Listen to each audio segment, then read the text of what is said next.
Hello friends, welcome to our channel GK కొర Telugu.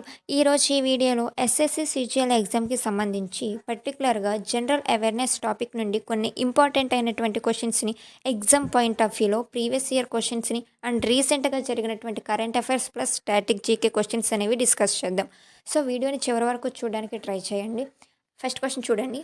Which country signed a major BrahMos supersonic cruise missile export deal with India's announced at the Shangri-La dialogue in 2026?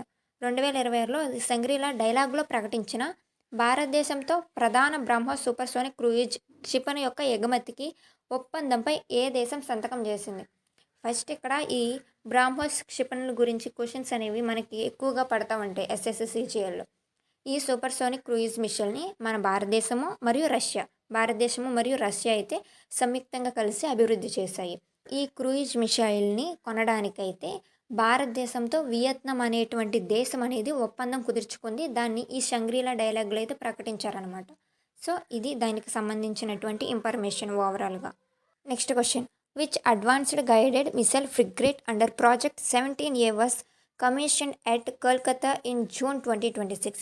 Project 17A కింద ఏ అధునాతన guided missile frigate 2026 June కోల్కతాలో ప్రారంభించబడింది? So దీని యొక్క answer వచ్చేసి INS Dunagiri అనే దాన్ని అయితే రీసెంట్గా ప్రారంభించారు కోల్కతాలో. దీన్ని జిఆర్ఎస్సి అయితే నిర్మించింది. Garden reach ship builders and engineers దాన్ని సింపుల్గా జిఆర్ఎస్సి అంటారు. సో ఇదైతే ఈ యుద్ధ నౌకను నిర్మించిందనమాట. సో ఇది యుద్ధ నౌకల్లో అత్యాధునిక టెక్నాలజీని, రాడార్స్ టెక్నాలజీని యూస్ చేసి దీన్ని నిర్మించడం జరిగింది. Which state became the first in India to constitute its 8th State Pay Commission in early 2026? 2026 ప్రారంభంలో భారతదేశంలో తన 8వ రాష్ట్ర వేతన సంఘాన్ని ఏర్పాటు చేసిన మొదటి రాష్ట్రం ఏది? ఆన్సర్ వచ్చేసి ఇక్కడ అస్సాం అనమాట. Question. Which city hosted the 78th army day parade in January 2026? జనవరి 2026లో 78వ ఆర్మీ డే పరేడ్ను ఏ నగరం ఆతిథ్యం ఇచ్చింది? ఆన్సర్ వచ్చేసి జైపూర్, రాజస్థాన్. నెక్స్ట్ క్వశ్చన్ చూడండి. Which union territory or state hosted the second Khelo India beach games in 2026? 2026లో జరిగిన రెండవ ఖేలో ఇండియా బీచ్ గేమ్స్కు ఏ కేంద్రపాలిత ప్రాంతం లేదా రాష్ట్రం ఆతిథ్యం ఇచ్చింది? సో ఆన్సర్ వచ్చేసి ఇక్కడ ఆప్షన్ బి అనమాట. Dadra and Nagar Haveli and Daman and Diu. Next question. What does the Ashoka Chakra symbolise in the new revised logo of ministry of statistics and programme implementation? గణాంకాలు మరియు కార్యక్రమ అమలు మంత్రిత్వ శాఖ కొత్తగా సవరించిన లోగోలో అశోక చక్రం దేనికి ప్రతీక? సో ఇది ఎక్స్పెక్ట్ చేయొచ్చు ఈ క్వశ్చన్ అయితే ఎగ్జామ్లో మనం. ఆప్షన్ బి అనమాట. Truth, transparency and good governance. ఈ 3 అశోక చక్రం ప్రతిబింబిస్తుంది కొత్త లోగోలో. Next question. Which country became the 21st member of Eurozone in 2026? 2026లో యూరోజోన్లో 21వ సభ్యదేశంగా చేరిన దేశం ఏది? ఆన్సర్ వచ్చేసి బల్గేరియా. బల్గేరియా అనేది 2026లో యూరోజోన్లో 21వ సభ్యదేశంగా చేరిందనమాట. అంటే ఆ దేశం యొక్క కరెన్సీ యూరోస్ అని అయితే అది స్వీకరించడం జరిగింది. యూరోస్ సింబల్ వచ్చేసి ఇలా ఉంటుంది. Next. Where was the 56th annual meeting of the world economic forum held in 2026? 2026 ప్రపంచ ఆర్థిక వేదిక WEF 56వ వార్షిక సమావేశం ఎక్కడ జరిగింది? సో ఇది కూడా చాలా ఇంపార్టెంట్ అయినటువంటి క్వశ్చన్. ఆన్సర్ వచ్చేసి ఆప్షన్ బి అనమాట. దావోస్, స్విట్జర్లాండ్లో అయితే జరిగింది. నెక్స్ట్ క్వశ్చన్ చూడండి. Which state hosted the national saris Mela 2026 to promote rural self help groups? గ్రామీణ స్వయం సహాయక సంఘాలను ప్రోత్సహించడానికి జాతీయ సరస్ మేళా 2026కు ఏ రాష్ట్రం ఆతిథ్యం ఇచ్చింది? సో ఆన్సర్ వచ్చేసి ఆంధ్రప్రదేశ్ అనమాట. ఇది ముఖ్యంగా జనవరిలో అయితే జరిగింది. ఈ యొక్క కార్యక్రమంలో అంటే భారతదేశం మొత్తంగా జరిగింది. సుమారు 21 రాష్ట్రాలు మరియు కేంద్రపాలిత ప్రాంతాల నుండి కూడా, యూనియన్ టెరిటరీస్ నుండి కూడా ఎవరైతే మహిళా కళాకారులు ఉంటారో అటువంటి వాళ్ళందరూ ఈ కార్యక్రమంలో అయితే పాల్గొనడం జరిగింది. Next question. According to the Waqf amendment bill passed recently who is eligible to create a Waqf property? ఇటీవల ఆమోదించబడినటువంటి వాక్ఫ్ సవరణ బిల్లు ప్రకారం వాక్ఫ్ ఆస్తిని సృష్టించడానికి ఎవరు అర్హులు? కరెక్ట్ ఆన్సర్ వచ్చేసి ఆప్షన్ సి అనమాట. Only lawful property owners who have practised Islam at least last 5 years. అంటే కనీసం 5 సంవత్సరాలు ఈ సమాజాన్ని ఆశ్రయిస్తూ చట్టబద్ధమైనటువంటి ఆస్తి యజమానులు మాత్రమే అనమాట. యాక్చువల్గా అయితే దీన్ని 1995 ఉన్నటువంటి సవరణ చట్టాన్ని సవరించి 2025లో అంటే రీసెంట్గా అంటే 2026 కాదు, 2025లో చేశారు ఈ bill. Next question, the battle of the Pratapgarh 1659 was fought between Chhatrapati Shivaji and which Bijapur commander. Pratapgarh యుద్ధం చాలా ఇంపార్టెంట్ ఇండియన్ హిస్టరీలో. ఛత్రపతి శివాజీ మరియు ఏ బీజాపూర్ సేనాధిపతి మధ్య జరిగింది. సో ఆన్సర్ వచ్చేసి అఫ్జల్ ఖాన్ అనమాట, Afzal Khan. Next question, which excavation site in Tamil Nadu is closely linked with deep Sangam age maritime trade history. తమిళనాడులోని ఏ తవ్వకాల ప్రదేశం సంగం యొక్క సముద్ర వాణిజ్య చరిత్రలో సన్నిహిత సంబంధం కలిగి ఉంది. ఆన్సర్ వచ్చేసి Alagankulam. Option C is the correct answer అనమాట. ఇది తమిళనాడులో ఉన్నటువంటి రామనాథపురం జిల్లాలో ఉన్న ఒక ప్రముఖ పురావస్తు తవ్వకాల ప్రదేశం. Next question, in which year was the Indian national Congress INC founded. So 1885. దీన్ని ఎవరు స్థాపించారంటే ఏవో హోమ్ గారు స్థాపించారు.